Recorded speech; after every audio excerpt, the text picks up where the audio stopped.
భీంపూర్ మండలం పిప్పల్కోటి భూ నిర్వాసితుల ఆందోళన ఉధృత రూపం దాల్చింది. భూములు కోల్పోయిన తమకు ఎకరానికి 20 లక్షలు, దళిత బస్తీ కింద 3 ఎకరాల భూములు కొనుగోలు చేసి ఇవ్వాలని డిమాండ్ చేస్తూ ఎడ్ల బండ్లతో భారీ ర్యాలీ చేపట్టారు. పిప్పల్కోటి నుండి ఆదిలాబాద్ కలెక్టరేట్ ముట్టడికి బయలుదేరి వచ్చారు.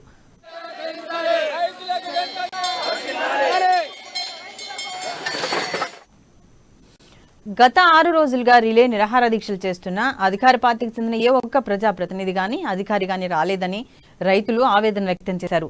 తమ న్యాయమైన డిమాండ్లు నెరవేర్చే వరకు, పరిహారం వచ్చేంత వరకు పోరాటం ఆపబోమని స్పష్టం చేశారు.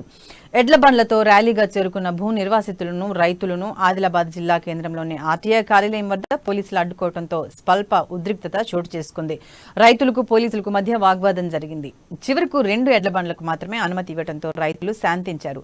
అయితే వీరికి అఖిలపక్ష బీజేపీ, కాంగ్రెస్ తో పాటు రైతు సంఘాల నేతలు సంఘీభావం ప్రకటించారు.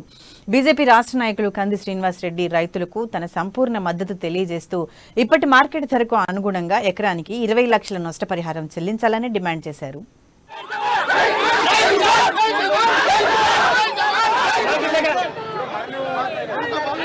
పిప్పల్కోటి రిజర్వాయర్లో భూములు కోల్పోయినటువంటి అమాయక రైతులు 5 సంవత్సరాల కిందట ప్రభుత్వం నిర్ణయించినటువంటి రేటు వాళ్ళ భూములు పోయినటువంటి రైతులకి 7,80,000 రూపాయలు. ఈ ప్రభుత్వానికి సోయున్న ప్రభుత్వం అయితే ఇప్పుడు భూముల విలువ 5 సంవత్సరాల తర్వాత 20 లక్షల రూపాయలకి ఎకరం పలుకుతున్నది.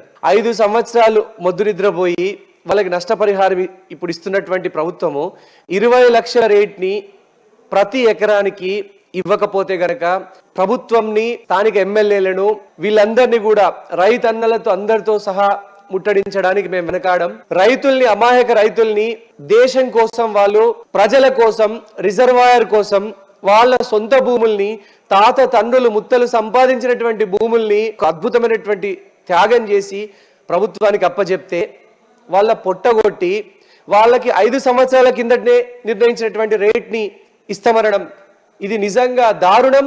మేము పిప్పల్కోటి రిజర్వాయర్ దగ్గర ముంపు రైతులందరం కలిసి గత 6 రోజుల నుండి రిలే నిరాహార దీక్ష చేస్తున్నాం.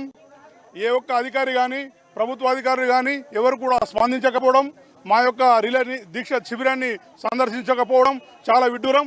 అందుకే ఈరోజు మేమందరం రైతులందరం కలిసి కనీసం 100 ఎడ్ల బండ్లతోటి పాదయాత్రగా చలో కలెక్టరేట్